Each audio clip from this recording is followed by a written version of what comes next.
Hello दोस्तों, स्वागत है आपका मेरा यूट्यूब चैनल पर। तो हम लोग एनालॉग इलेक्ट्रॉनिक्स की सीरीज़ देख रहे थे, जिसमें कि ये लेक्चर नंबर 4 है। तो हम लोग आइडियल ऑप एम्प के बारे में देख चुके थे। तो अब हम लोग नॉन इन्वर्टिंग एम्पलीफायर देखेंगे। तो देखिए, जब भी ऑप एम्प को नेगेटिव फीडबैक देखते हैं और उसका जो इनपुट होता है वो कहाँ से देते हैं? Non inverting amplifier. ये पॉजिटिव टर्मिनल है, और जब हम लोग पॉजिटिव टर्मिनल से इनपुट देते हैं तो वो हो जाता है नॉन इन्वर्टिंग एम्पलीफायर। तो चलिए देखते हैं। देखिए, इसका जब नेगेटिव फीडबैक आ जाता है तो ये क्लोज लूप बन जाता है। अगर ये नेगेटिव फीडबैक नहीं होगा तब ये ओपन लूप होता है, लेकिन अगर नेगेटिव फीडबैक आ जाता है तब ये क्लोज लूप हो जाता है। तो अगर देखें कि क्लोज लूप गेन, तो वो क्या होता है? 1 plus R F by R one by 1 plus R F by R one by A O L, open loop gain. ठीक है, तो ये ओपन लूप गेन होता है और ये क्लोज लूप गेन होता है। इसे हम लोग बोलेंगे क्लोज लूप गेन। ओके, और हम लोग ए ओ एल को क्या बोलते हैं? Open loop gain. ओके, इतना आपको समझ में आ गया। अब देखिए, अब अगर AOL का वैल्यू इन्फिनाइट हो जाता है तब क्लोज लूप गेन क्या हो जाएगा?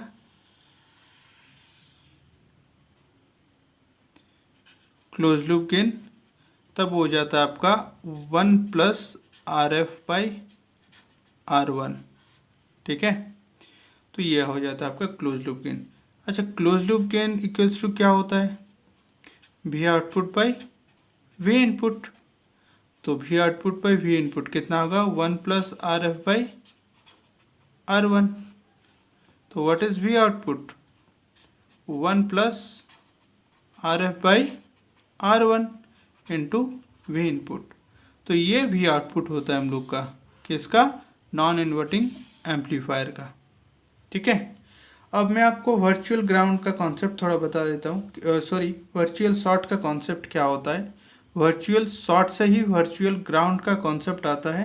ठीक है, देखिए, AOL आपको पता है। AOL क्या होता था? V output by V I D, पहले हम लोग देख चुके हैं। Okay, V output by V I D क्या होता है? V A minus V B. ये क्या होता है? V A. ये क्या होता है? V B. तो V A minus V B. ठीक है, तो बताइए अब वी आउटपुट क्या हो जाएगा? A O L into V A minus V B. ठीक है, तो V output by A O L equals to V A minus V B. अब वी ए इक्वल्स टू क्या हो जाएगा? V output by A O L plus V B. अब देखिए, ए O L का वैल्यू कितना है? इन्फानाइट। अगर ये इन्फानाइट हो गया तो ये टर्म कितना हो गया आपका? ज़ीरो हो गया। यानी कि आपका वी आउटपुट क्या, वी ए का वैल्यू क्या आ गया? वी ए इक्वल्स टू आ गया आपका वी बी, जिसको हम लोग बोलते हैं वर्चुअल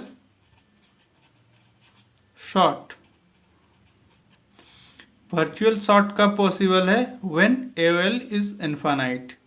अगर ये इन्फानाइट नहीं होगा तो ये टर्म ज़ीरो नहीं होगा, तो V A equals to V B नहीं होगा।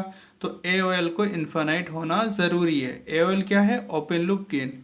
जब तक आपका ओपन लूप गेन इन्फानाइट नहीं होता है तब तक आपका वर्चुअल शॉर्ट का कॉन्सेप्ट नहीं लगेगा। अब इसका क्या फ़ायदा है वर्चुअल शॉर्ट का, चलिए देख लेते हैं।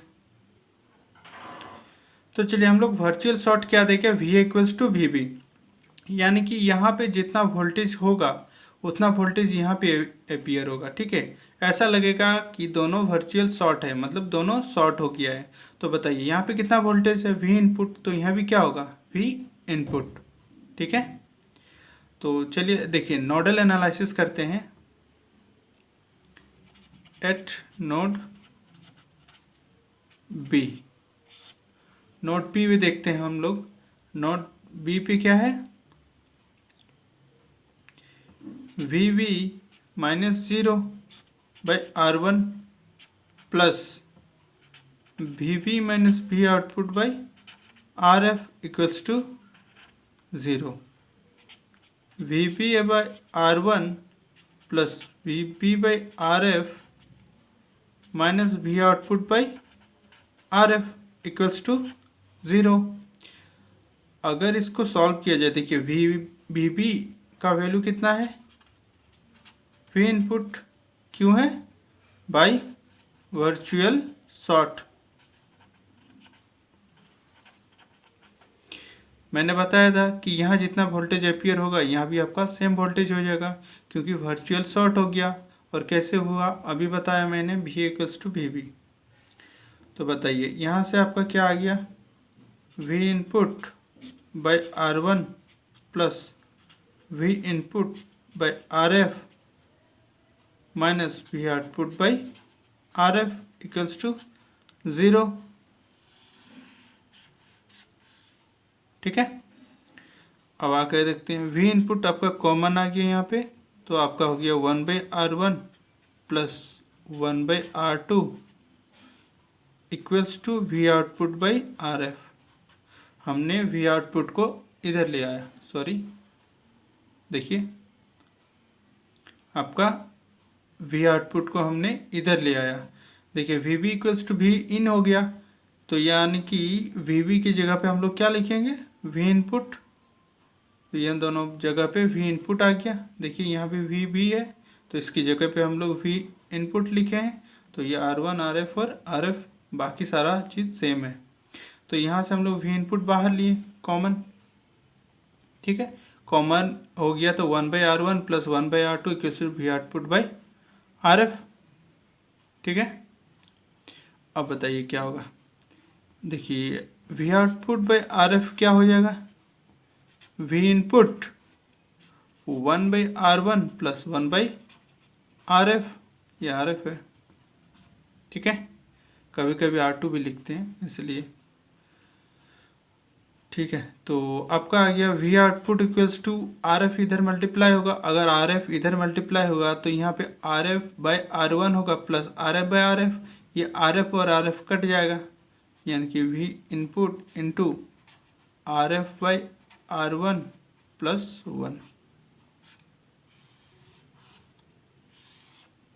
देखिए वर्चुअल शॉर्ट का यूज़ करके हम लोगों ने किस तरीके से भी आउटपुट निकाली है। तो ये एक तरीका है आपका सर्किट सॉल्व करने का। ओपाम का सर्किट इसी तरह सॉल्व करते हैं। ठीक है, इतना आपको क्लियर आ गया होगा। देखिए एक छोटा सा क्वेश्चन देख लेते हैं। ये आपका ओपैम है, माइनस प्लस, ये आपका वी इनपुट है,